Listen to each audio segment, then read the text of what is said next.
everyone, welcome to my channel. My name's Lizzie. The bunny butt is back. If you've been a fan or a subscriber for a while, I always put the bunny butt up for Easter. Got a couple new things this year. I got a boy bunny and a girl bunny. I got hop on in. No, that's not new. This is new and that is new. And then my garland along the top is new.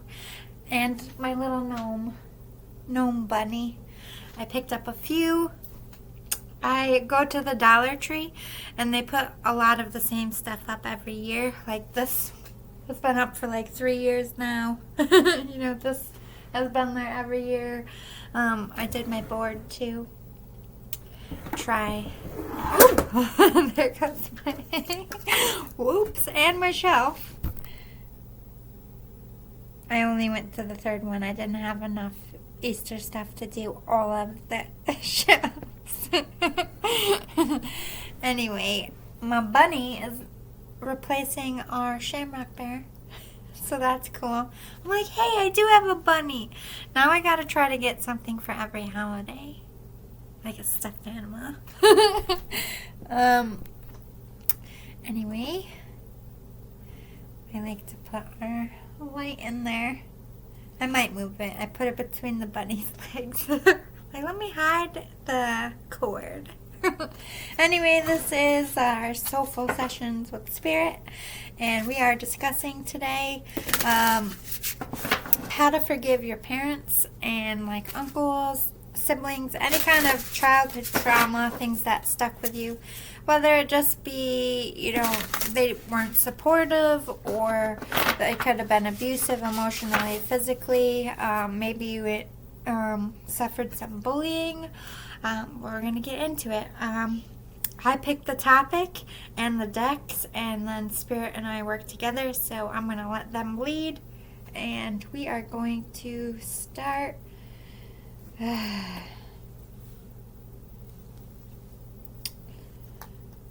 If you see me stop, I dropped my dinner plate on my foot. Like, the food was hot. I was plating it for everybody. I had a couple people over. I was just trying to be like fancy, and I dropped I made manicotti, so I dropped a full plate of manicotti, like somebody's portion, on my 2 toes. Got smashed. I'm pretty sure one's broke. I keep getting these shooting pains in my foot, so I'm sorry if I space out for a second. It just happened like earlier tonight, so I'm not sure if it's broke. It looks broke to me. I was a ballerina for a long time, so my toes are just fucked up in general, so it's really kind of hard to tell between that and MMA. But, youch. The burn hurts more than the break, I think, because the sauce got me. Burnt my skin a little. Not like 3rd degree, thank God. I think it's 2nd degree because it bubbled up. That hurt worse, the burn. The sauce. Anyway, that's why I keep doing that. I'm not a weirdo, I swear. It's just a little bit distracting. I don't believe in pain medicine. Like, the most I'll take is ibuprofen, or I'll get the only thing I let doctors prescribe me is like the extra strong ibuprofen. Like, I don't like narcotics pretty much, so I won't go to the doctor. I know they don't do anything for a broken toe. I was a ballerina, so they're going to tape it to the other one. If they can set it for you, they will, but toes are kind of hard to set. I don't think they can. I've never been in a circumstance where they're like, let me just set it for you. They kind of put it back together, and then they taped it to the other one, and they said, try not to walk on it, and ice it, and elevate it. Goodbye. See you in 2 weeks. We'll check on it. Then they tell you if it like bubbles up, you know, there's a blood blister in there, you gotta come back. That's it. That's all they do for a broken toe.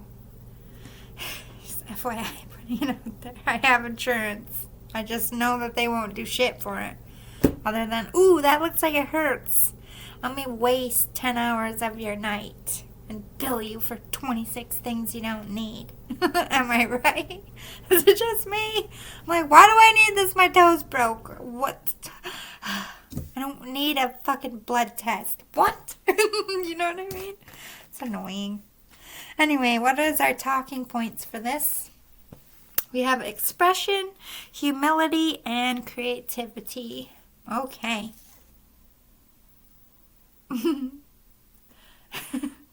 don't know why I just saw the show. I heard about it from so many people, and I just started watching it recently because I was like waiting for new episodes of my new stuff, and I didn't really have anything. I'm like, I heard enough. I work with some comedy writers.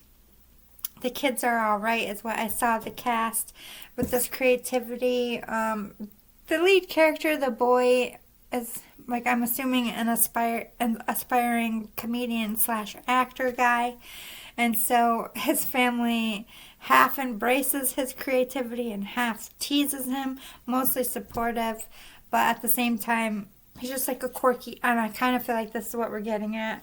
Like, this is probably for like people who were a little bit eccentric compared to their other siblings, or people who didn't jive with what the norm would be, like going to college. And, you know, this might even be for my flamboyant ones. No shame here, no shade. I love all my LGBTQ. I love you guys. You're my peeps. I know I'm not gay. I just conjugate to you guys because you're my soul people. Anyway, all people are my soul people. I just feel like out of everybody, LGBTQ is like, hey girl, how's it going? They just accept me. And I'm like, hey, I'm here. I feel like I fit in. Great. Can I stay? Awesome. Non-judgy. But when you're coming up on a family that isn't like that and you're the only one, it can be super judgy. So we might be talking about that as well. Humility. This is about, I feel, I know this was a lot of punishment because of the time period. Like, shaming your kids was a way to punish them. Like, now that's considered mental abuse to your children. People don't do it anymore. They don't even slap their kids' butts. You know what I mean? But when coming up, like, we got slapped in the head, slapped on the butt, and fucked with in the dome piece. Because they, there was no social media there. Like, your peers being responsible, having to own it in front of society was, like, petrifying. And, you were as good as your name. Like, you had to stand by who you were. Everybody knew your face with your name. So it's like when you had to be publicly scolded or punished, like, everybody knew you did something wrong, and that actually causes a lot of PTSD. So we could be talking about that, but that also could be talking about understanding your parents' perspective. Like, maybe now that you're older, you might be realizing that maybe your parents were experiencing some kind of mental illness they never got help for, or that they were facing addictions, and how maybe you might have made that a little bit more of a struggle now that you're a parent, especially if you're a parent who is also an addict in recovery, because that, if you come from that environment, you're all the more likely to be one yourself. So we could be talking about maybe you're recognizing your parent was raised by a drug addict and they became a drug addict, and like seeing a different angle of your parent. We could be talking about that as well. And then expression. I don't know why a lot of I don't know why I'm getting this, but like when I was coming up, if you were left-handed, the school automatically tried to correct you. They did everything in your power to make you right-handed. And I kind of feel like, I don't feel like that's what we're talking about, but I feel like that's the circumstance. It's like people who are born different and are raised to be like everybody else. That's extremely damaging to individuality, and not really knowing who you are, and being susceptible to kind of following the leader and being a people pleaser in life, is because you were always chasing approval for being yourself, and anytime you were yourself, people in your family would reject you, which made expressing yourself hard as an adult as well. So I feel like we're going to be talking about that as well. Let's get into it, shall we? I'm going to be pausing soon. I'm in the middle of doing my laundry. I'm super late, like everything else. It's like 3 o'clock in the morning. 3:33. Holy crap. My house is clean, minus vacuuming, because my vacuuming shit the bed today. My vacuum. I did everything I knew to fix it, and I was a maid for 10 years. There ain't no fixing this one. I'm going to have to buy another one. Like, shit. So we have Erzuli, Pay Attention. I don't know these names. They're so hard on this deck. I'm just going to read the bottom. Like, seriously, you made this deck for stoners and you're putting this kind of fucking shit on there? This is the marijuana deck. Bro, stay in your lane. Nobody who's a stoner wants to be like, Arziki a Darbarian. Like, make it easy. Man, I'm just super lazy today. Pay attention and gratitude. Okay, so I feel like, again, we're going right with the expression, the people pleasing. A lot of us, especially, I came up with parents with multiple kids. I have 5 other siblings, so fighting for attention was very hard. And a lot of us got our parents' attention for 3 ways.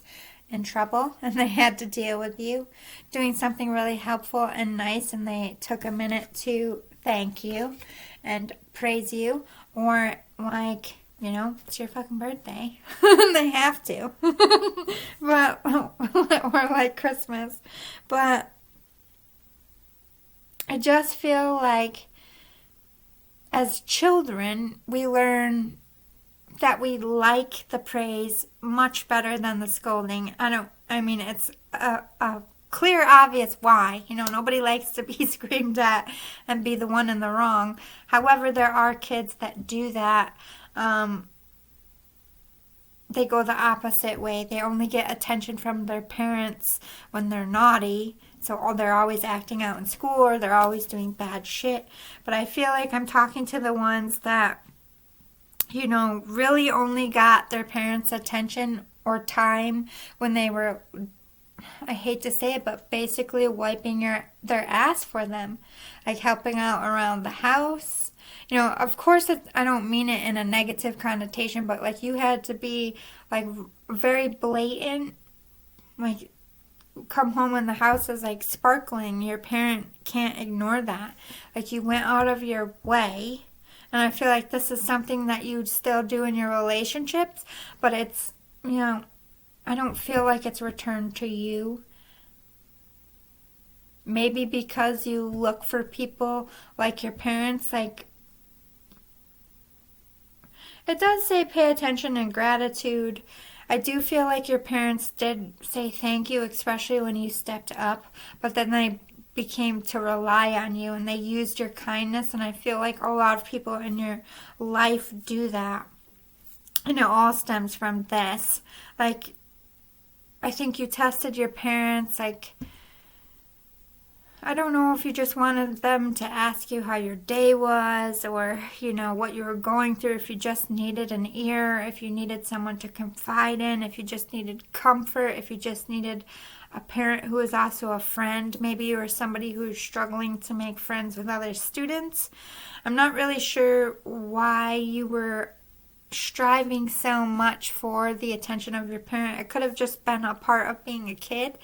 Sometimes we're born a little bit more needy until a certain age, and that there's nothing wrong with that. We just need more nurturing, and I don't feel like you got it. I feel like either you were from a parent who kind of cut the nurturing maybe a little bit earlier, or just didn't have the time They could have been somebody who was a single parent and had to work, or just didn't have the time to give you, or this could have been the other way about it. Like you saw your parent working so hard and you just wanted to help them, and that created a stress. And you always want to take care of your people in your life because you think of your parent who had no one, doing all this much.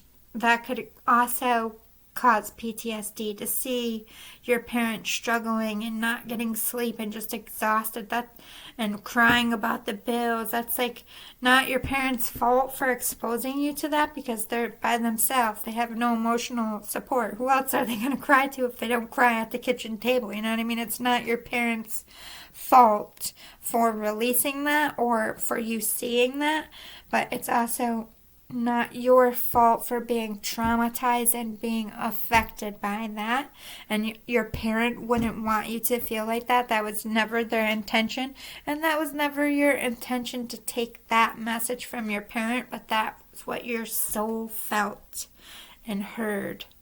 If you love someone, you don't let them suffer. So you're just hyperactive with being a people pleaser because you don't want anyone to be alone like that. Which is a beautiful thing, and it comes from a nurturing place, but it's a detriment to yourself because you're always putting other people's needs above yourself. When you're thinking about scenarios, you're thinking about other people's feelings and wants before yourself, and doing that, you forget who you are, and then you become this caretaker, and it becomes your whole identity, and you build your whole life around it. And then one day you wake up and you just feel like you have nothing because you've put all your energy into something. And that's it. Like, not that there's anything wrong with that, but there's always, I wouldn't say a sense of resentment for the world, but it takes you down 0 dark 30 for a minute. You get angry at yourself for putting other people first. Then you get angry at other people in your life for taking advantage of your kindness. And then you get angry because you realize, oh my God, I am my parent. And then you stop. You became, you were a child and you saw your parent crying and struggling and working hard, and you just wanted to help them. So everybody in your life, you didn't want anyone to be that way, but you made yourself that way. But this also talks about pay attention to those in your family who do express thank you and helping you when they see you struggling, and they step up and help you. If they see you do something and they acknowledge it, these are people that are what I would call your ride or die in your inner circle. I pay very much attention to these people in my inner circle who, it's not about, oh, I gave them money and they paid me back. It's not about trivial shit. It's about, if I need them, are they there? If I called them up in the middle of the night and said, hey, I'm in trouble, I need you to come and get me, no fucking questions asked, do I know that they will say yes? Those are the ride or dies. And these are the people that express to you, you're working really hard. Are you getting enough rest? These are voices of people of concern that you need to start listening to. But I think you need to start expressing your feelings to your parent. And I know that it might seem like it's going to hurt them, and it might for a second. Like, Mom, Dad, growing up watching you struggle so much, made me petrified of struggling, made me petrified of letting someone down. And now I'm like this worrywart, and I hover, and I'm like a over carer, and I don't know how to stop doing it. And, just talk to them, because at some point in their life, they were that parent that had a million things to do, and the whole world was counting on them, and then you all grew up. And they had that moment of, my whole life was built around nurturing and caring for these little shits, and now they're gone. So I'm sure they can have, just try to be mindful. Like, I know that you never meant for me to feel this way. I know you never meant for me to see you this way. Like, just establish that, this isn't your fault. This isn't my fault. This is just a situation. Do you have any advice? And I feel like it might be healing and helpful to your parent as well to be acknowledged, to have your child have seen what you sacrificed. Like, Mom, Dad, I watched you struggle and I was so proud of you. I just wanted to help you. Like, you held it down. Like, I know you couldn't give us expensive shit, and I know you couldn't take us on the best vacations, but you held it down. Like, you did that all by yourself. Just that acknowledgement, one's probably going to make him cry, but that in itself is so healing for them and for you. Because I think by acknowledging the person is acknowledging the trauma. My empath is going off. I just got teary-eyed for someone out there. That hit home for someone. I got your nerves. I'm going to pause it and go check my laundry. I will be right back. Sorry about that. I mean, you can't tell, but I was gone for like 15 minutes. I fold my laundry as I take it out of the dryer so it doesn't get wrinkly. Let's see what this humility is about.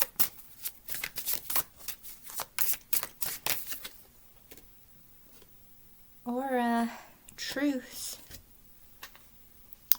This is about, I don't know if you had siblings or any kind of family, you grow up with someone, you get comfortable with them, and we don't realize the effect of our words. And especially when you're mad, or you're like, I'm just gonna tell you about yourself. We all do it to each other in family situations, but sometimes in these scenarios, what people say sticks long into the future, and this can affect what you feel about yourself, or how you feel how you think other people view you. Give me a little bit more of a direction on where I should guide them and for healing about this. Spirit. Uran, joy and light. It's like, try to only remember the good things that you say about each other. I know that we really focus and harp on the hard things that people say to us, the hard truths. But we miss, it's like the vibe of can't handle criticism but doesn't accept compliments either. Criticism from people we love and family members is more severe and more devastating to a person than from a stranger. That's hands down, point blank truth for everybody. But the same effect can be for positive things. If you grow up in a family that tells you you can be anything and do anything, you grow up really, truly, honestly believing that.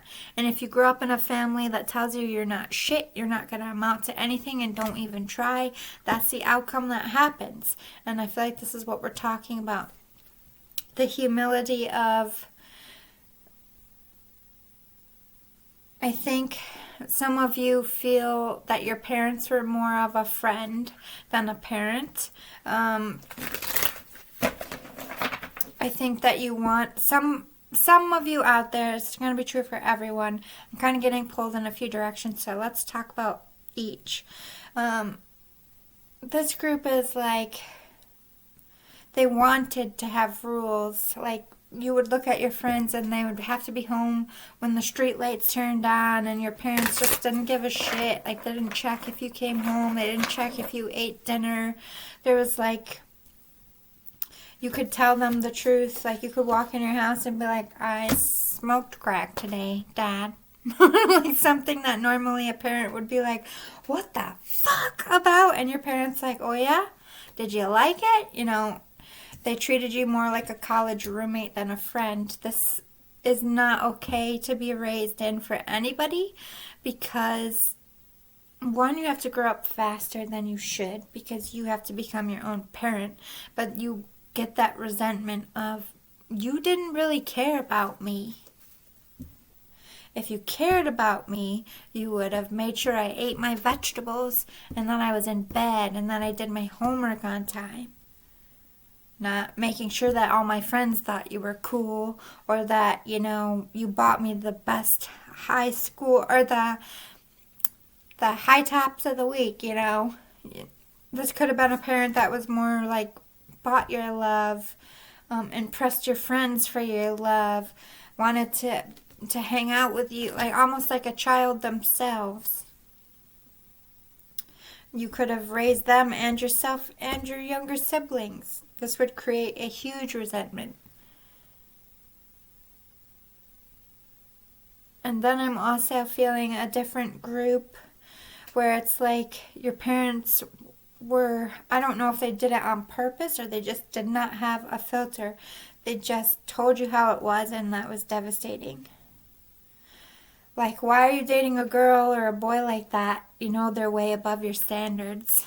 Like, it was cold. But it might not have been exactly from a vindictive place, or it could have been. It's just getting a lot of cold. Like, there was no need for them to say it. But they always seemed to say something. It was like a constant criticism, which would make you grow up feeling like shit about yourself and also create resentments. And then I feel there's a group where parents, brushed over all the hard stuff, made it seem like everything was okay. Like Christmas had to be perfect, Thanksgiving had to be perfect, but the marriage was falling apart. Maybe you didn't find out about a divorce until it happened, or like maybe you grew up and found out your parents went bankrupt a couple times, and you got angry that your parents like hid the truth by masking it with happy times. And that doesn't always work for kids, because kids can hear the arguing or they can sense something, and that will create a sense of fear for good times. Like, oh my God, something good is happening. Does that mean something bad's actually happening? It's like constantly waiting for the other shoe to drop. Syndrome also creates a resentment. So no matter what category you're in, how do we heal this resentment? How do we take what we need to know from this and leave the rest? Gratitude. Focus on the good parts. Despite, look, we can't go back and have these people raise us again, and we can't go back and say what we wanted to say. Just thinking about that makes you angry and makes the resentment spin more and more and more and more and more and more and more in your head, and you're just like a hamster on a wheel. So the only way to really let this go is to be thankful. One, you made it, you survived, you made it to an adult, so, they weren't the world's worst parent, or you weren't the worst kid for raising yourself. Like, something went okay because, hey, hi, you're still here. So that's one. Number two, you see the wrong in what they did. So if you are a parent now, or if you're going to be a parent, these are things that you are well aware of and will actively participate in not doing. No matter if you had the parent that tried to be the best friend, you're going to be the parent with all the rules, because you wanted that when you were a kid, and that's how you feel kids are going to be loved. Just be careful you don't turn into a hover parent, because hovering parents are not healthy. Let me explain this, because I feel like this goes into your category. Kids like this who come from a family who just let them do whatever they want, no rules, no structure. When they grow up and have kids, they have no point of reference in what is too much and what is showing love and giving your kid the respect. Because Once they get to a certain age, like middle school, you're going to have to start giving them a little bit of wiggle room so that they can start being themselves, expressing themselves, making their own friends, having their own little lives outside the home. Really starts in middle school. That's when they, start going to the arcade with their friends. I mean, it kind of starts in elementary school, but, you're allowing them time alone because they're teenagers now, and they get a couple hours to just be with other teenagers, and they don't need that adult supervision so much.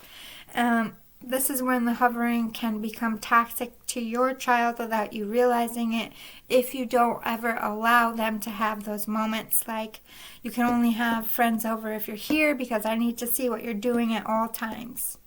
It's very, very scary, but you're going to have to trust at some point that you taught your kid the correct things to do. Like, don't get in the car with strangers. Call me before you leave. Tell me who you're leaving with, so at least if you don't show up, I know where you were. Be smart about your decisions. I don't need to know everything. I just need to know the important things. Use the buddy system. Don't drink and drive. Don't try drugs. This is what happens when, be real with your kid. Take them to Skid Row, not to scare them, but to help for the day. These are all people who had parents that didn't hover, that didn't care as much as I care. And tell them about your parent. My grandpa and grandma, God love them. I'm not telling you this so that you're mad, but I grew up with no supervision, and I might not have lived. Somebody up there was looking out for me, and I'm just trying to make sure that you're a kid who's well-rounded, who feels loved, but also has space. So you can turn to your kid and be like, I don't know how to give you the room and show you that I care. And of course you don't want your teenager to set the rules, but you want their consideration. Be like, help me understand why I'm upsetting you. What boundary do you feel I crossed? Because I didn't have boundaries at all with my parents. I need you to understand this. I know you're a kid, but try to understand. I had no rules. So if I'm smothering you, I might not understand that I'm smothering you. And your kid might be like, oh, okay, well that makes sense. And then, those moments will come like, Dad, Mom, I told you I was going to go with my friend. You can call their parent. You already did that. Let me go and trust me. I will be back on Sunday. We talked about it. They will counsel you. And it's okay for your kid to do that. That's not your kid parenting you. That's your kid being compassionate with humility, and you're both learning from each other. And you know what? Your kid's going to grow up, and they're going to remember that moment. I remember when Mom and Dad told me, I don't know what to do here. What do you think is best? And they actually cared about my opinion. I thought that was the coolest thing. So when I'm a parent, I'm going to do that. So instead of your parent doing something because they didn't, or your kid doing something because you didn't give them that as a parent, your kid is doing something because they respected that you did that as a parent. You know what I mean? Change the game.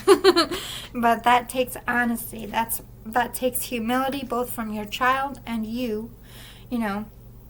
Keep in mind that teenagers are very selfish people, and not by fault by them, or not their fault. The whole point of a teenager is to find out who they are and what they like, and that takes 100% being selfish. And your whole point as a parent of a teenager is to nurture them so they figure it out, so that when they get to that 18, they have a game plan and they know which way to go. If that plan doesn't line up with the plan that you had in your mind for your kid, that's something you're going to have to talk to your own counselor about, and not take out on your kid, and not project that dream onto your child. I know. I'm a dancer. So if I have a daughter, I'm like, she is going to love dance. I bet you the universe is going to give me a daughter, and she's not going to have no goddamn rhythm. She's just going to be a soccer player or something. And that's fine. I'll be a little bit sad. Really? You don't like dance? Like, not even a little bit? Can we just do a mom and daughter one? Please? For Mother's Day? I'll pull the Mother's Day. Maybe my son will like dance. I'll be like, oh, I got one. I don't care which gender it is. Someone will dance with me. You know what I mean? Just don't force it on your children. And this might be something that you are struggling with. You could be a child that your parent forced you to do something. Getting those vibes. As soon as I said that, I just felt that. And the other side. So this could be people who maybe your parents use you for money, like jobs, like baby modeling, baby acting. I don't know why I'm getting those vibes, but I just feel horrible for those kids. It's like a Britney Spears situation, you know what I mean? Like, everything's done by contract with the parent. They don't have control over their own money or say in what they do. You know, locked in a room until dawn. Nobody would know. Like, I honestly just feel that child entertainment laws are pretty strict when it comes to filming and what they can and can't do for a child, but there really is shitty laws for what a parent can force a kid to do. Just putting it out there. I mean, this is about remembering, like I said, for the parents who were your friends, there had to be some times that you and your parents were just sitting there and like laughing hysterically, and even though they were massively immature and it pissed you off, they must have been fun. Just focus on those and be like, that was all that they were capable of giving. I'm sorry. The universe is sorry that you didn't get the parent that you wanted, but it made you into the person you are now, into the survivor and achiever you are now, and everything is a part of your plan and your purpose, and that's out of your control. It's out of my control. You know, they're the directors up there. Have the humility to know that you can't go back and fix it. But you can try to focus on the fact that maybe they just mentally and emotionally weren't capable of giving you that. Think of it almost like a disease. That kind of gives me peace. Like people who aren't good nurturers, who are mean to you, I just feel like it's not necessarily they mean to be mean. They just don't understand what coldness is. It's like a lack of empathy disease. That's what I call it. And I get less angry because it's hard to be mad at someone who's mentally ill, knowing they have like an imbalance or some kind of disorder. Solitude, creativity. This is about people who had to hide who they were from their family, whether it was because you were in the LGBTQ, like a sexual preference, or it was your actual love or talent that you had to hide because it didn't jive with your parents' or family's plan. This is a big thing with a lot of people. There's a lot of resentments. People grow up doing a job they hate, you know, feeling like they lived their parents' life. And it's not till they're older and they realize that they were kind of just like a puppet in someone else's show. I feel like this is who I am speaking to. How do we heal this?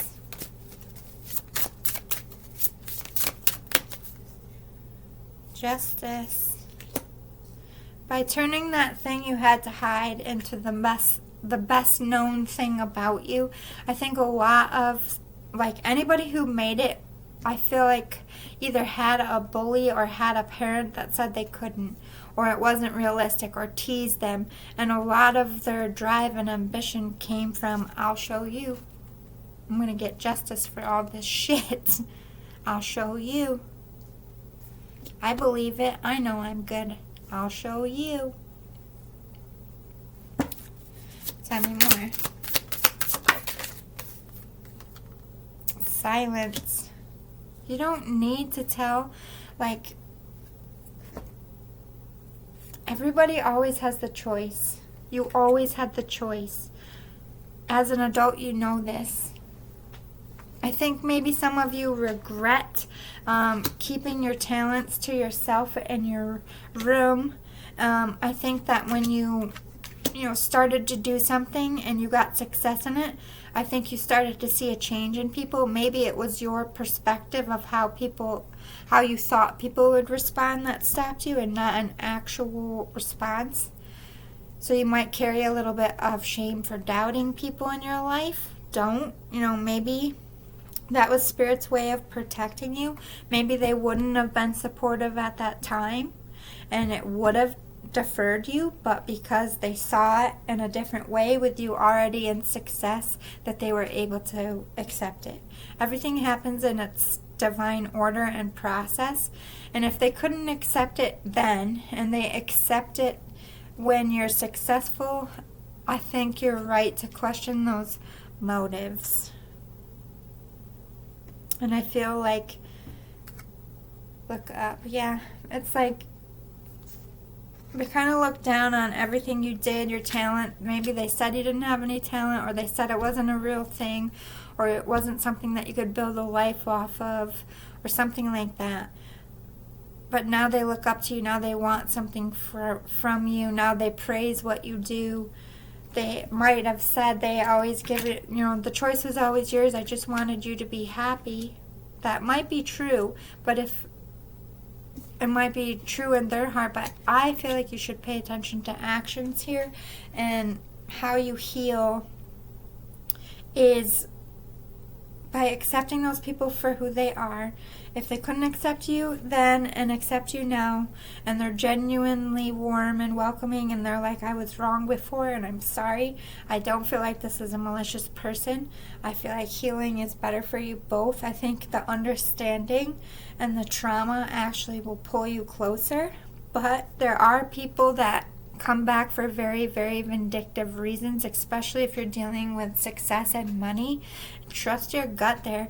I think you're gonna, actions always speak louder. So if somebody really, it's like, damn, I'm so proud of you, I can't believe I treated you like shit, or told you that, like, I just never really thought it was a thing, I was wrong and you were right. They'll show you the love, they'll show you the joy, they'll show you they're proud without wanting something in return. But this also talks about building your own community within the field that you are hiding. Like, you don't need your family's support, and I think that's a part of your healing here. Keep your side projects, keep your work to yourself, whether that's current or from childhood. You never needed anyone's approval. The choice was always yours, and that's where you come from at this point.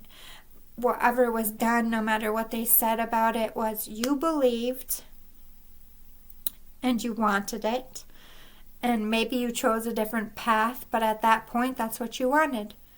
And maybe you resent them for not going after it, but I think that maybe that's more resentment towards yourself, because if you really want something, you don't give it up. Like, I wanted to be an actress so freaking bad. I told everybody that I was going to be one, but I lost the drive for it, and that's not anyone's fault but my own, even though I did have those people in my ear, like, someone from the hood, who the hell is going to put you in a movie? I got that too, and I listened to it, and it did defer my path, but my choice to give up was me, and that helped me heal and drop my resentment, was seeing, like, nobody really stops you in life but you. So if you still want this, you can still go get this and just tune it all out. But the healing comes from every choice I make in my life is my own, despite what my childhood was, and despite what my life is like. I could turn it around. A little bit more difficult to do that, but if you really wanted something, you would. I think we reflect a lot of blame on other people because it's easier than blaming ourselves for not really doing what we want, and then having to eat that shame for a minute, and then having to learn that lesson. But we learn that lesson so that either one, we go back and do that thing that we were supposed to do, or we don't let the next thing slip by us. Okay, let's see. What else do we need to know about healing Let's get different topics here. I feel like I kind of talked those ones to death. Let's focus a little bit on siblings, and then I'll backtrack for people who don't have siblings, and we'll just focus on parents. Siblings or first cousins that were like siblings, if you were an only child that played with your cousins all the time. Oh my God. Extraordinary and humility came out again. The best thing about siblings and growing up with each other, like,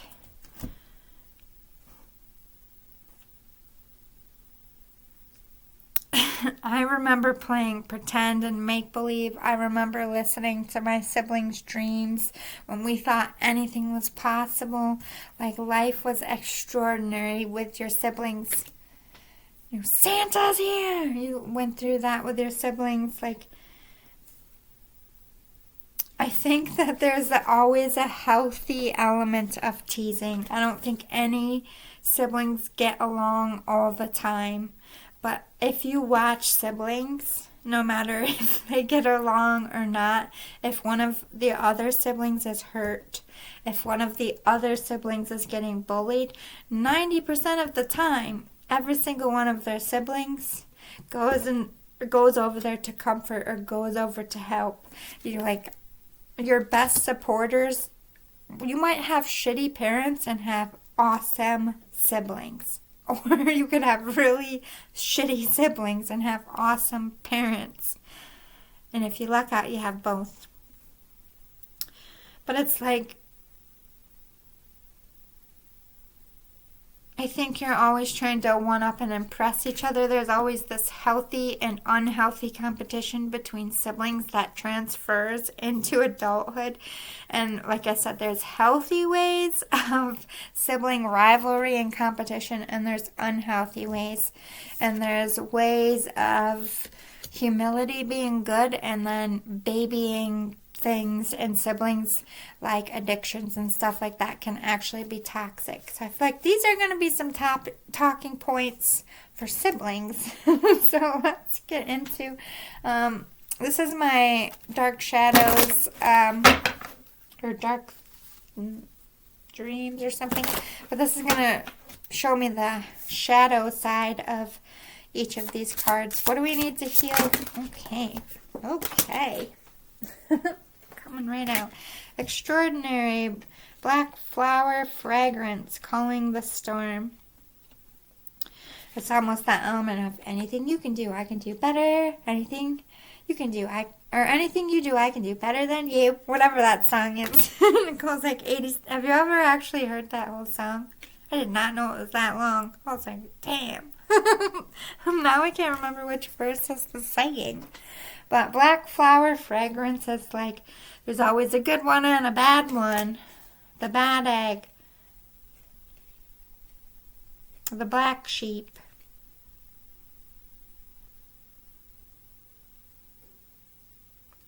And there's like the siblings that are successful, and then the jealousy of the other siblings that aren't successful. Yeah, glutinous envy. Sibling rivalry all day. So, yep, we're going to break that down in a minute. What is this humility about? Masquerade, hiding feelings, hiding true emotions, pride getting in the way.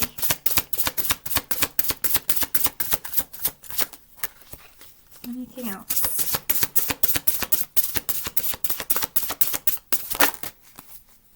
Triumph of lies. Oh dear.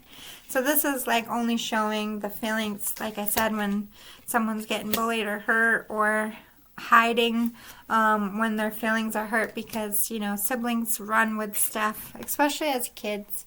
Triumph of lies. So this is like the lies we tell ourselves, or the lies we tell our siblings to either like get them in trouble, or blinded to pain, or like to get the blame on them, like, who did it? They did. No, you did. Like, there's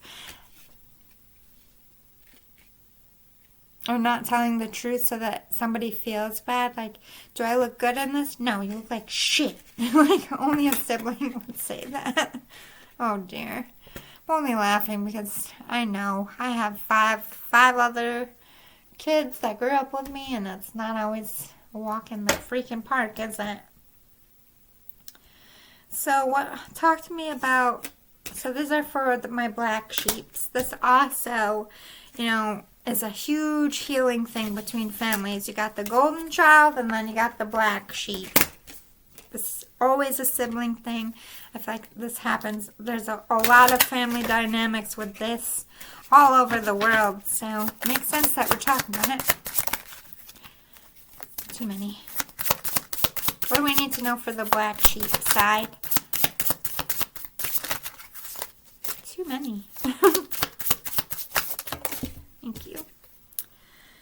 Seasonal harvest. This is about planting your own seeds, and like everyone can think you're a black sheep and everyone can focus on the success of the golden child, but instead of beating yourself up and comparing yourself to the golden child, just take all of that anger and frustration and put it into your own projects and planting things that are going to reap rewards and success for you.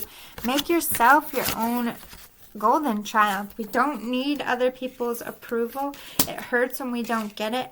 But how we heal, how we move past being the black sheep, is by making your life the way you want it. That means marrying someone you love, doing the job you love, making money so that you're comfortable, reaping your own successes in life so that you never care about anyone else and what they're doing, because you got a family at home that loves you, you got a job that you like and go to and pays you well. You're not going to have time to worry about the golden child. If they need the approval of the parents, if they need to be the golden child, then they are not healed either. Why don't you just heal yourself?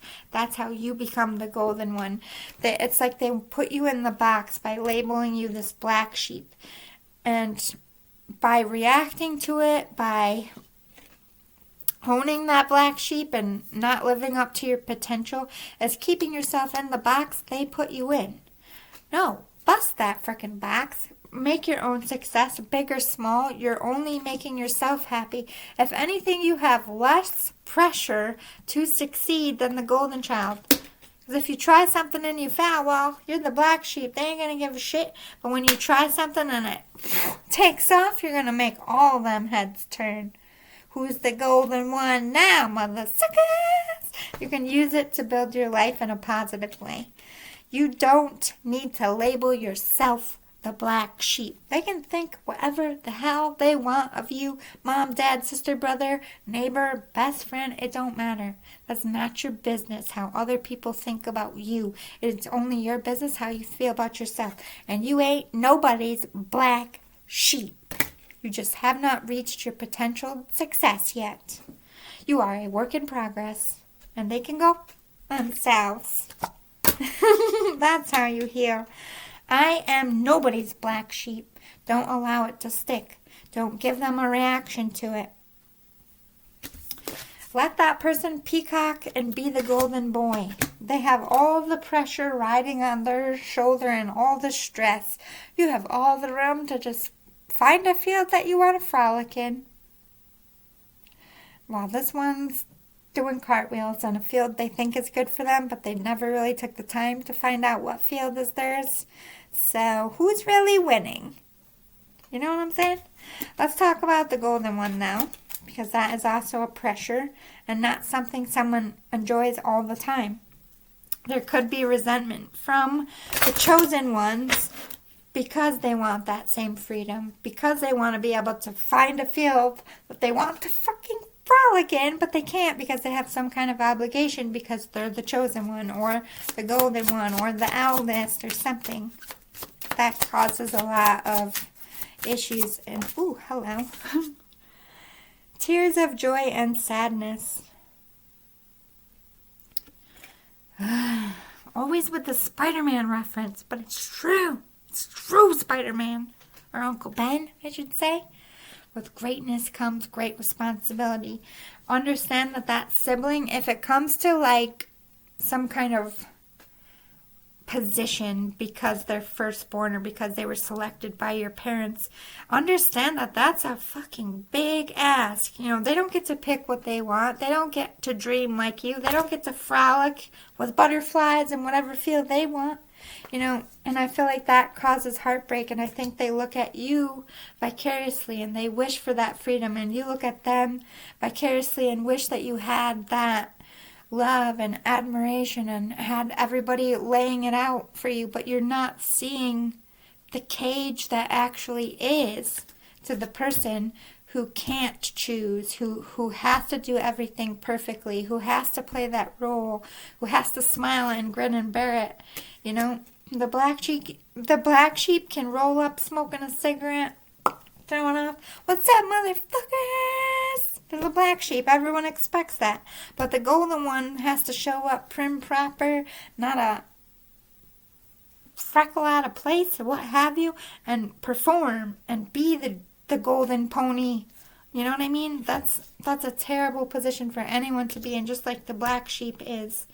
And instead of vicariously living through each other, you should just talk to each other, because you both have traumas. They're very different, but they all stem from the very same thing, as in your parents put labels on both of you, and you never needed to keep them. So why don't you just be like, you're just my brother, you're just my sister. And if they want to label you the golden one, if they want to label me the black sheep, that's their goddamn business. But you know what? I see the struggle that you're going through. I see that you wish to do something else and that this is hard for you. And they'll say, I see that I've been a dick because I'm jealous that you get to do what you want. And I just miss, you know, having someone there, because that's probably the truth of it. You know, if you look at any kind of situation where the golden person, like, they kind of have to like stay where you grew up, right? Especially if it's like a business, unless you get to go away for school, or like the 4 years of college is probably all they get to be away from your hometowns or your family. They're in like a fishbowl. I feel like anybody, it doesn't really matter if you're running a dentist office or a grocery store, you gotta stay where you grew up. You don't get to expand. You know, that limits who you love, that limits who your friends are. You know, everybody gets to go and have this life, and you're just kind of stuck in the same place, and it's sad. But I don't think anybody sees that part of the golden one, because they just see, oh, well, this person has everything handed to him. Well, it's a very lonely life. Would you rather have excitement and real people there that love you and want to be there, and not because, you know, there's some kind of obligation to, you know? If you want to sleep into noon, black sheep, you can sleep until noon. The golden ones usually can't. And with that said, you know, maybe you two, when you come together, can come to some kind of agreement where I don't want to do this full time. Maybe half of the year you can step up and be in charge, and I get to go be frolicking in fields for half of the year, and then I'll come back halfway through the year, and you get to frolic for 6 months, and you can go back to your parents and be like, this is what's going to work for us, because your way sucks. So if you want us to take over the said legacy or what have you, this is how it's going to work. And because you did that, you're going to be breaking really bad toxic family patterns, because you had the balls to sit down and be like, look, I don't want to be the golden one. Can we stop calling me that? I don't want to be the black sheep. Can we stop calling me that? Like, this is what I want. This is what I want. I'm sorry. This is what I'm sorry for. I'm sorry. This is what I'm sorry for. You know? Enemies who become alliances create the biggest impacts of change. What is this calling? I put the deck away. Oh, over here. Calling in the storm.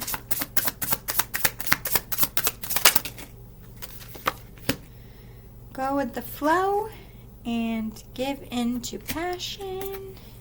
And affirmation for healing of the heart.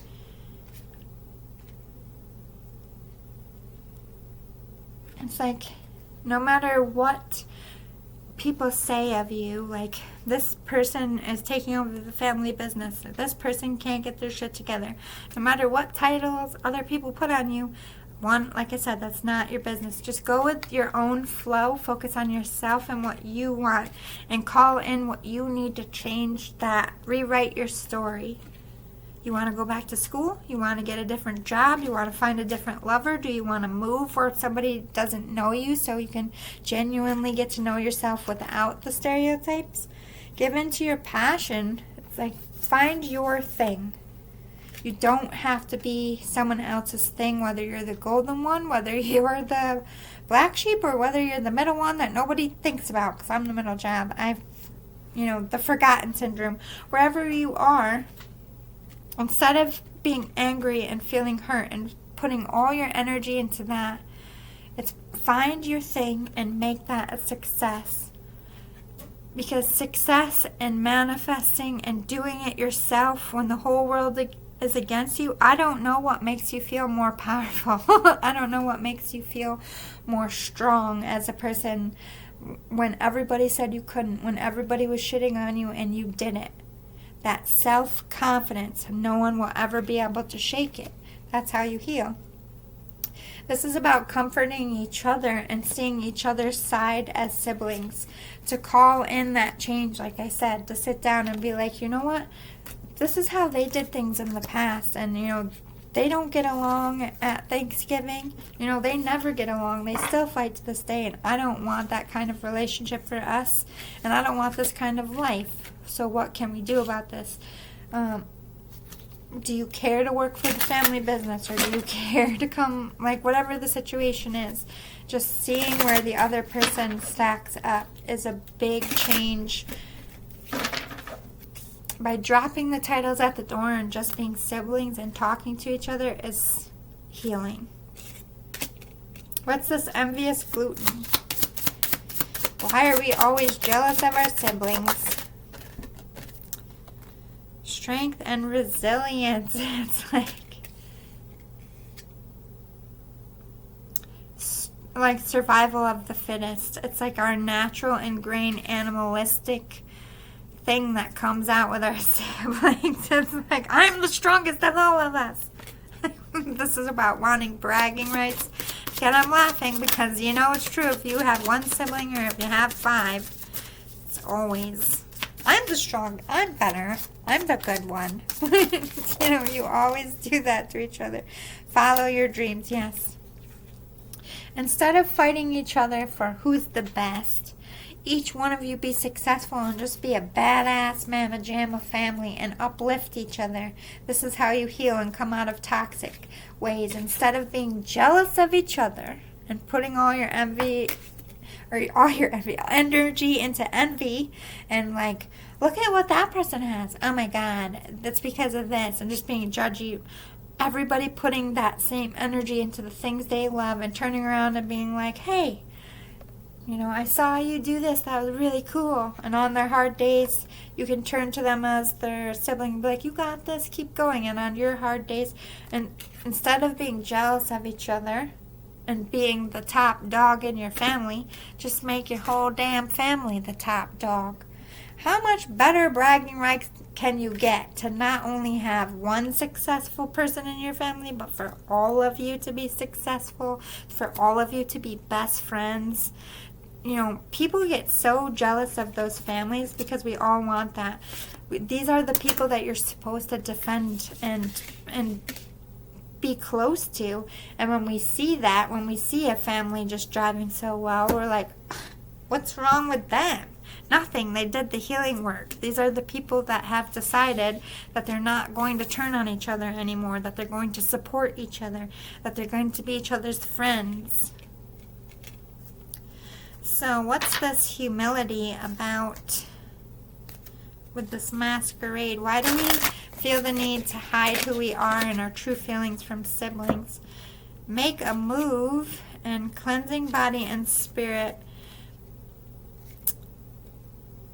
It's like we don't want to talk to our siblings or show our siblings anything until we have something of proof. So it's like, I don't want to just tell them that I'm going to do better than them. I want to do better than them. Or I don't want to tell them what I'm going to do when I get big because they're going to laugh at me and tell me that's stupid. It's like, there's fear of our siblings' rejection is prevalent at any age. So we feel the need to hide ourselves. So how can we heal from this?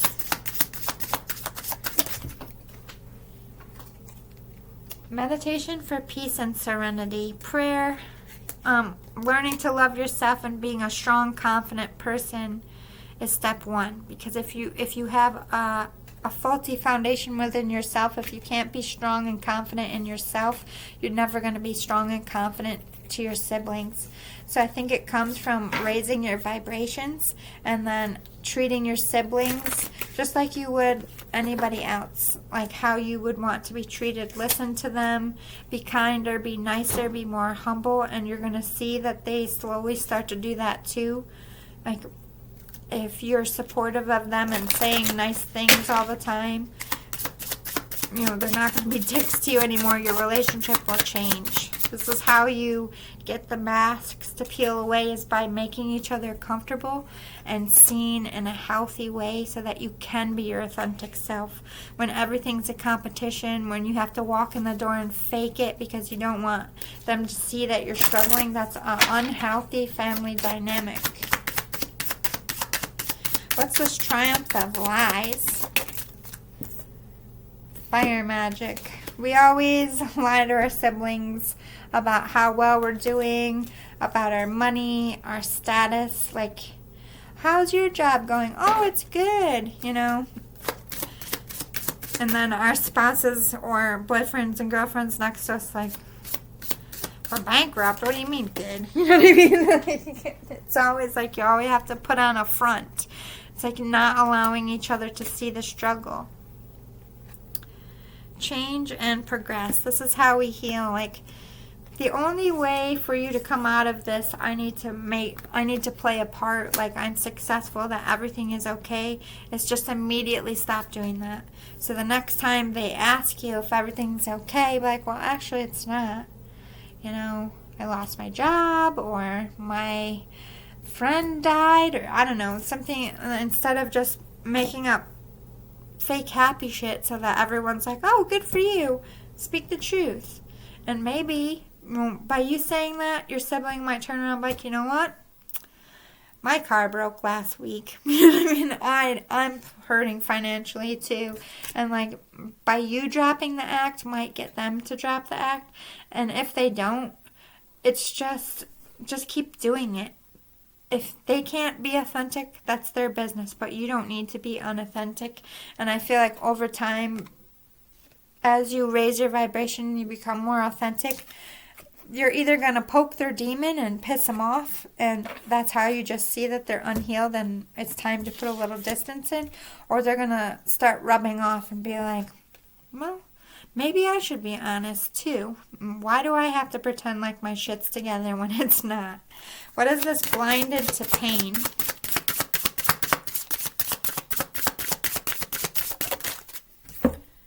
Healing waters. It's like we don't confide in each other as siblings when we're going through things, and we don't always tell our siblings when they really hurt our feelings, and because of it, it causes rifts. I feel like brothers are big about this. Like, man, what you said really hurt my feelings. Like, it made me feel like shit about myself. And usually when someone says that, they're like, oh man, I just said that because I was a man. I was mad, and like, man juice came out, and I was just like, grr, and I didn't mean any of it. And by saying that and hearing that, that person can heal. And by, acknowledging it restores your friendship. But by not acknowledging it, there's always that bitter chip on your shoulder. Breathless. What else do we need to know about, let's see, if you don't have any siblings and it was just you and your parents, is there any talking points there? Only child syndrome. that can cause some issues too.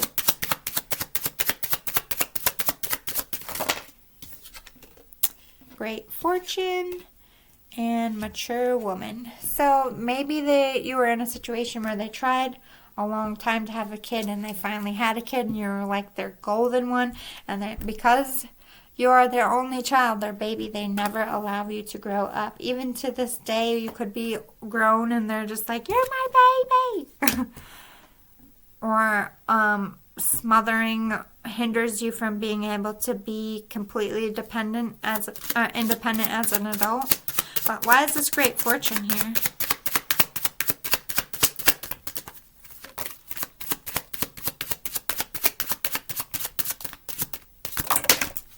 False person and lovers. Yeah, it's like they make you out to be like, you're my miracle. You're a golden child. You're an angel. God sent you on this earth because I couldn't have kids. You know what I mean? So everything you did was holy, and, you know, which puts your kid up on a pedestal, and that's like a huge amount of stress and like a lot of eye rolls as a kid. Like, I am not an angel, mother. You just finally had a kid. You know what I mean? Or dad. But it's like they put all the you got smothered. Smother syndrome.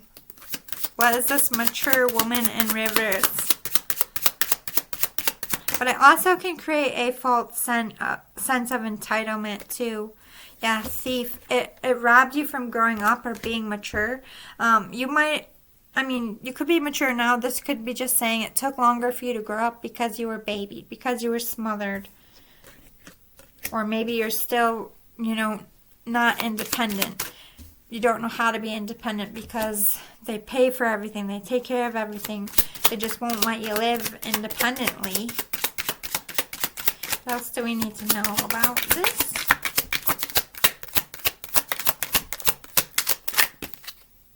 Occupation. So I feel like this could be like a parent who, once they got pregnant, like their whole job was they were in lack, bad health. They feel like you saved them and their whole life became taking care of you. So, let me see. What do I need some guidance about the smother syndrome? How do we forgive our parents for smothering? I thought I saw one pop. Maybe not. They're there. Okay. A new beginning. You're at the beginning of a wonderful journey. There's no need to have any fear, as guardian angels walk beside you every step of the way. You have unique gifts to offer the world if you will just free yourself from that which holds you back. New opportunities will present themselves if you truly believe. Yeah, the only way to heal from this and to heal your parent is to set those firm boundaries. Mom, Dad, I'm an adult now. You are not allowed to cross these boundaries. You can't call me 32 times a day. You can't come over without asking me first. I don't want to come and visit you every Sunday, Saturday, whatever. Like, whatever healthy boundaries of this is what we're doing now. This is the boundary I'm setting. I need to find my own thing. I need to learn how to be financially independent. I need to learn how to cook for myself. I need to learn how to clean. I need to learn how to live with other people. By speaking that, it's very hard, and it's going to be hard for your parents. And you don't have to be cold about it, but you have to be stern. Because smothering is it can be a mental illness, and they're going to need to work steps and get help, and it's going to be a process for them. It's not your responsibility. Just have empathy. Have empath. Be an empath. Try to gauge how they're feeling as well, and try not to come at them too hard when they frustrate you, because you know they're going to. 6 of emotions. Memories can fill your heart with many emotions. It's important to remember your past accurately without seeing it as better or worse than it was. People you used to know may return to your life unexpectedly. Children could be an important issue, or you may need to reconnect with your own inner child. Yeah, this is connecting with that inner child in your room and telling that inner child who's frustrated, who feels like they don't get to make their own choices, and as an adult, being able to talk to that child and be like, look, I know mom and dad are crazy, but think about all the pain they went through with losing all those babies, trying to have a baby, then they finally have you, and so they're afraid, if you go outside, you're going to get hit by a car, or if you eat something funny, you're going to die, and they're just overly stressed all the time, and that's not a way to live. Try to have some compassion, but you need to start telling them now, so that when we're older, they're not,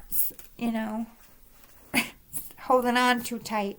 If you start telling them now to be like, Mom, Dad, when the store is closed, this is my private time. You know what I mean?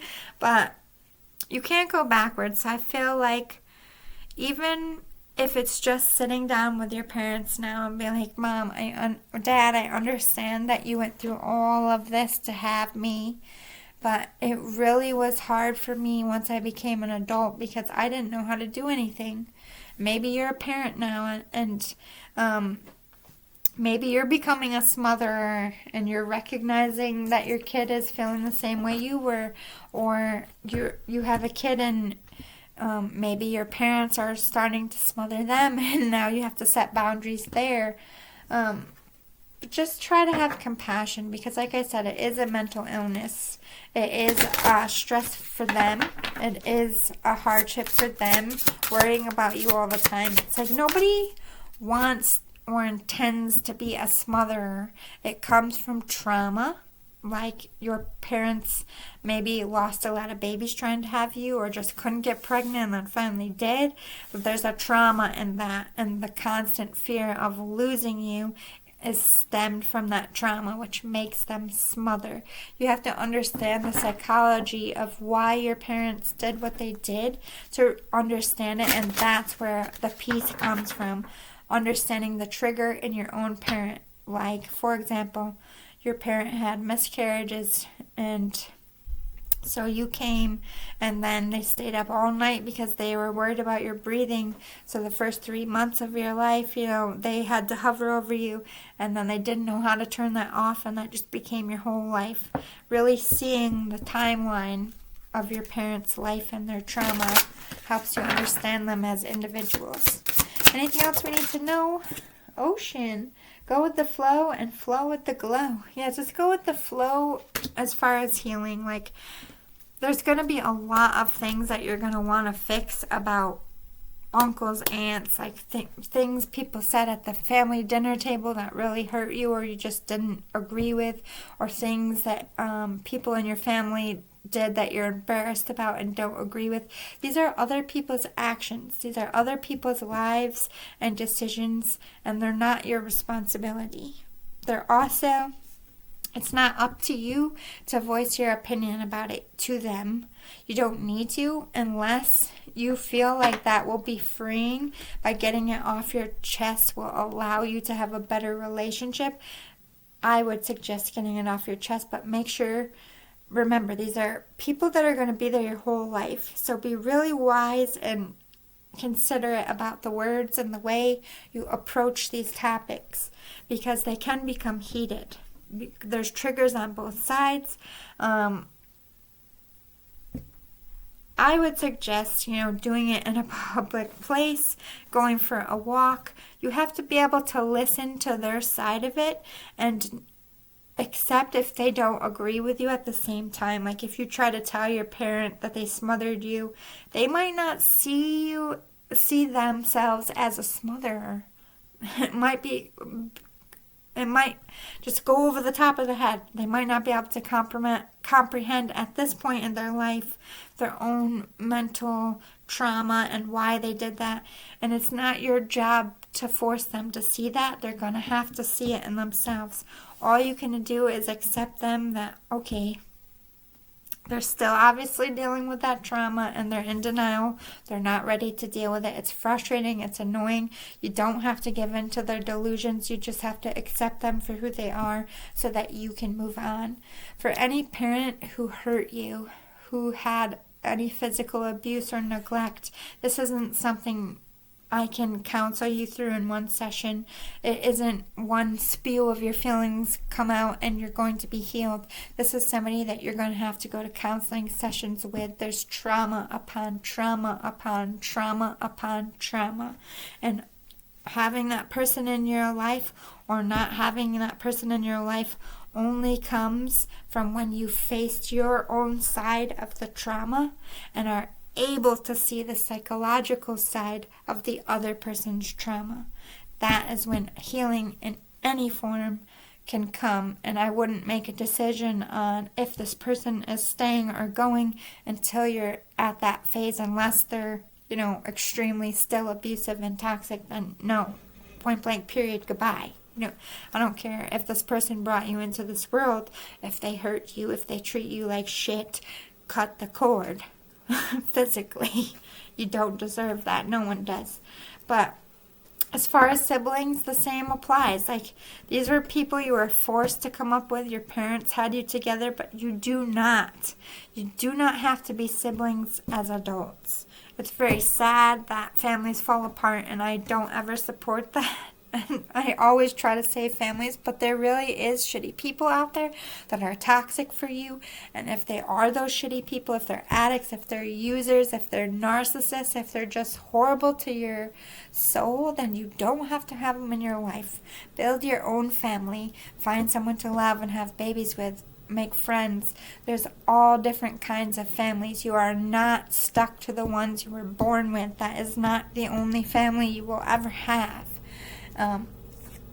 But no matter what family you have, there's always going to be a trauma because there's love, because you care. There is no caring and loving without pain.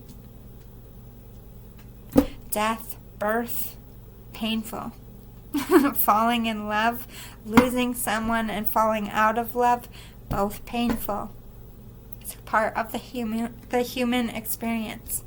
Pain is weakness, leaving the body. And at no point in your life, when you're living and breathing, will you be completely weakness-free. That's why we always have a little bit of pain here and there, like my toe, throbbing right now. Anyway, I love you guys so much. I hope this was helpful. I'm very tired. The next time you see me, I was supposed to dye my hair today, but I just didn't have the energy. I got the dye, but I think I'm going to do it tomorrow.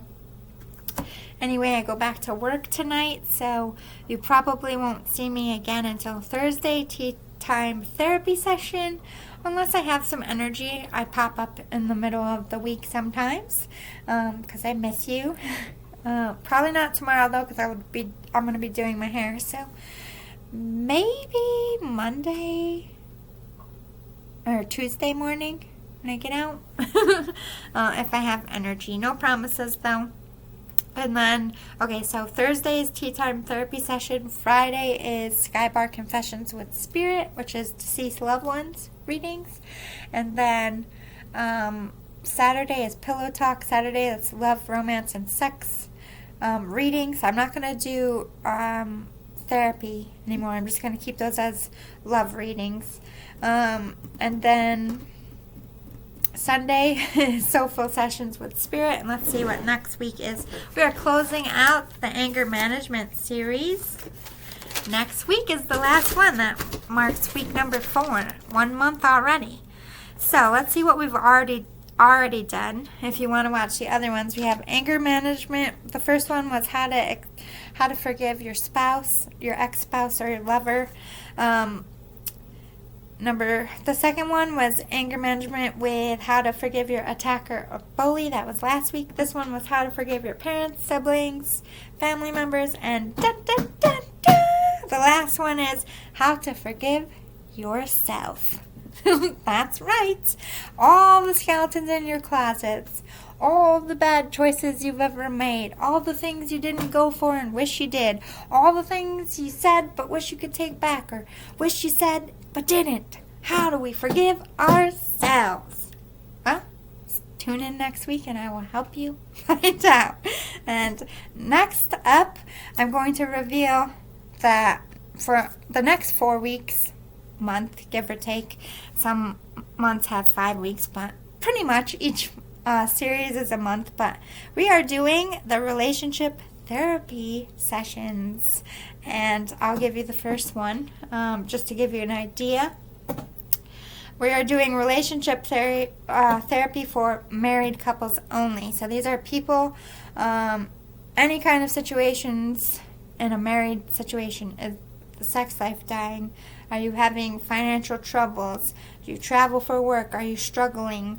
Have you grown into different people and now you just, there's like a distance? Or maybe things are good. How do you keep it good? I mean, whatever Spirit feels you need advice for in therapy about married couples, well, that will be the first one for you. We're going to be touching base on a lot of stuff. It isn't just going to be relationships like love. It's all different kinds of relationships. I'll give you one more. So the second one, just to show you how we're going to jump around. So the first one's married couples, and the second session is for teenagers and their parents. Therapy on whatever teen parent stuff is going on in the collective. So it's about relationships, not just love. I know the first one is about marriage, but don't get hung up on love. Relationships are all types. There's coworkers, there's friendships, there's neighbors. So we're getting into different types of relationships. So that's exciting, right? I'm excited that we've almost finished a complete series so far. They've been going well. You seem to like them. If you do like them and want more, please hit the like button below. If you like my energy, please subscribe. I would love to have you. Don't forget, Gabriella Aruda, I believe that is your name, who won the, I haven't checked in a couple hours, so if you have emailed me already, just ignore this. Don't forget to email me about your deck, and I will let you know when I'm shooting that out for you. I'll put my email in the description box below again for you. And don't forget, I'm doing one more giveaway for Easter next month. Even though I decorated a little bit early, we're doing the Muse Tarot as a giveaway. And all you have to do is be a subscriber, and I'm going to be paying attention to people who are liking my stuff, commenting. I really want to give it to my muse. So whoever is my top fan is basically getting the Muse Tarot for Easter. So who's my top fan? I can't wait to find out. I love all of you equally. I'm not trying to but someone's got to win the prize, I just want to appreciate the one who gives me the most love. You all give me love. I appreciate you all. I wish I could give you all a deck, but I just can't afford it. I'm sorry. I'll probably do another giveaway for 4th of July. I just did this will be my 3rd one in a row. So I'm taking a little break on the giveaways. Anyway, have a great week if I don't see you until Thursday. Thank you for being patient. I work for Amazon, so I work 10-hour shifts. They're very long and body stressful, and so I just don't have the energy to record most days while I work. But I get 3 days off, Thursday, Friday, and Saturday, and that's when I do most of my shooting. So that's why there's large gaps in between my videos now, not because I'm lazy or not because I don't care. I do care. I would do this every day. It's not my main thing. I work in a factory. People, I'm a little fish just like you. I'm not loaded. One day, I hope. I will feel like I've made it when I have a maid. And not because I want to be like, wash my toilet, peasant. Just because I hate cleaning so much. I was a cleaning lady for 10 years. So I feel like I will have made it in my life when I don't have to clean anymore. Not for vanity reasons, but just because I did it for so fucking long. Hashtag goals in life. I want a maid who also does laundry. I don't care about designer clothes. I don't care about mansions. I just don't want to scrub the toilet or fold the laundry or mow the lawn or cut my cat's butt hairs. I did not know, as a long-haired cat, that I would have to trim their booty so their poopy doesn't get stuck. You know, my cat had kittens, so I didn't know at the time she was going to be a long-haired, and I'm learning that I don't want a long-haired ever again, not because my cat is bad. I love her. She's beautiful, but there's a lot of maintenance. They're fluffy and adorable, but I have hairballs around here sometimes, and then I have to cut her butt, and she hates it. Like, I have to hold her in between my arms. I know, I'm sorry. Oh, don't hate me. I could take her to the groomer, but they charge so much, and I'm such a cheap asshole. I'm like, I'm just going to get the scissors. I'm not paying that. Fuck you. I'm sorry, I'm so cheap. I don't even get my own nails did. I'm like, I don't care. I will look like chipped fucking shit. Because I don't want fake nails. I just want them to, like, nail file my nails and paint them. $40 for paint on my own nail. I said, bitch, I go to the store and buy nail polish for $1.25, and then $2 for nail polish remover, and then $1.25 for my own filer. You can go yourself with your $40. Why? Why is it $40? That's what I used to pay. I think that's what I paid for prom. For mani and a pedi and fake nails. That's the only time in my life, besides my sister's wedding, that I had, 3 times. My Aunt Linda's funeral, I had fake nails. And nobody told me that when you put foundation on, it dyed my nails brown. I had to walk around for 6 weeks with poop-colored fucking nails. So I said, fuck this shit, I'm done. But anyway, the last time I paid for nails and my feet was $40.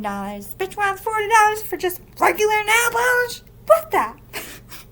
I'm scared to find out what a pedicure costs. Money just stresses me out. Why does everything cost so much? Have you seen the price of eggs? That used to... my go-to food was a loaf of bread and a carton of eggs and a little thing of milk, because I could survive 4 days with some fucking French toast and grilled cheese. Now eggs are rich people's food? Have you seen the cost of bread? You used to get a whole loaf of bread for $1 fucking dollar. Where's the dollar loaf? Excuse me. And if you do get the 99-cent loaf, it's the small ones, which I usually get anyway because I live by myself. But you know what I mean? Our paychecks aren't going up. We're not making more an hour. And you are upcharging everything that we use on a daily basis. Butter, milk, eggs, bread. All the staples. We can't afford the staples. What the fuck? Are they trying to starve us out? And forget eating healthy now.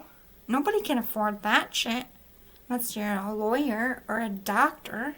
Or you have food stamps. I don't have food stamps. I don't have kids. I said, bitch, we got enough mouths to feed with some damn kids. Get out of here. And you're not a minority, so I can't even get a write-off for you. Bitch, bye.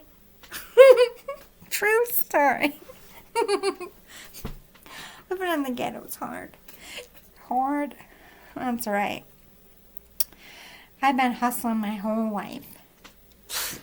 We're gonna hustle for some damn eggs now. The fuck? Love you guys. See you all soon. Sorry about my gums. I'm so excited. This sweater was tight on me last Christmas. I'm still fat though. I gained 3 pounds this week. Gained 3. Cupcakes. I had cupcakes 3 days in a row. God damn it. It's not my fault. It's St. Patrick's Day. My favorite holiday. And I keep making these cute little cupcakes with the legs sticking out like somebody squished a leprechaun. I'm like, that's so funny. I'm like Cookie Monster with cupcakes. That's cute. I need to eat it. I will find an excuse. That one's dented. I need to eat it. That one's frosting is slightly high on that side. I need to eat it. Then I lick the plate at the end of it. I like the frosting depending on the type. Some frostings I'm like, ew. What's wrong with your bakery? Ew. I went to a vegan bakery and I didn't even know it was a vegan bakery, so don't hate on them vegan bakeries because I didn't know I was eating healthy. I was eating a cupcake made out of sweet potatoes and I was like, oh my god, this is fucking delicious. I hate sweet potatoes, so genius. Then they went out of business because nobody went in there because it said vegan bakery. So everyone's like, ew, their stuff is going to taste like shit. And it didn't. They made you eat healthy shit, making you think you were eating fake shit, like bad shit. And they should have been the #1 bakery on the planet. But everybody's a judgy motherfucker. When I found out I was eating that, I ordered 2 more. I'm like, this is healthy? So I'm not cheating? Oh my god, I have found the hack in the system. I was so excited. And then they took my hack away and I was mad. I could eat healthy cupcakes every day without going up in my calorie count. You motherfuckers. I was so mad. I cried. Cried in my car. Not like a full cry, but I was like, now I really want one of them cupcakes and I could never have one again. Anyway, I'm emotional. At least I do it by myself in my car. If I ever get married, this is going to be a joke.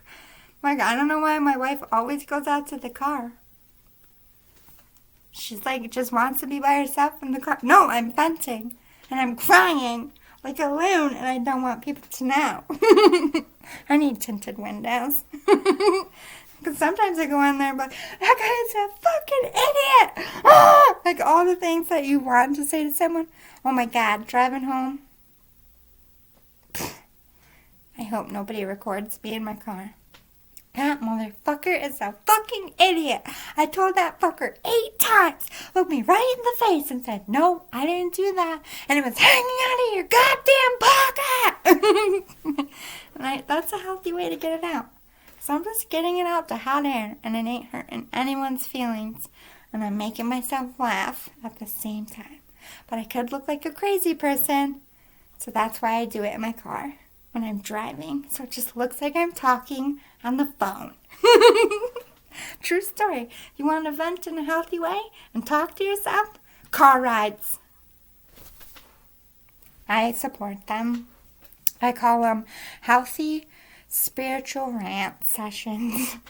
I don't call them that. I just made it up. But that's why you can do it. I need to go on a spiritual therapy session in my car. Take care of the kids. Steal it. Fuck she sheds. Just need a car. Your kids can't catch you. Going like 40. Just saying. Just saying. They'll knock on that she shed window all day. Mom! Mom! Mom! I like to see them do that with me driving down the road. Mom will be back in 10 minutes! Fuck! Just kidding, I love you. Tell Dad Tell Dad Mom left. You're on your own.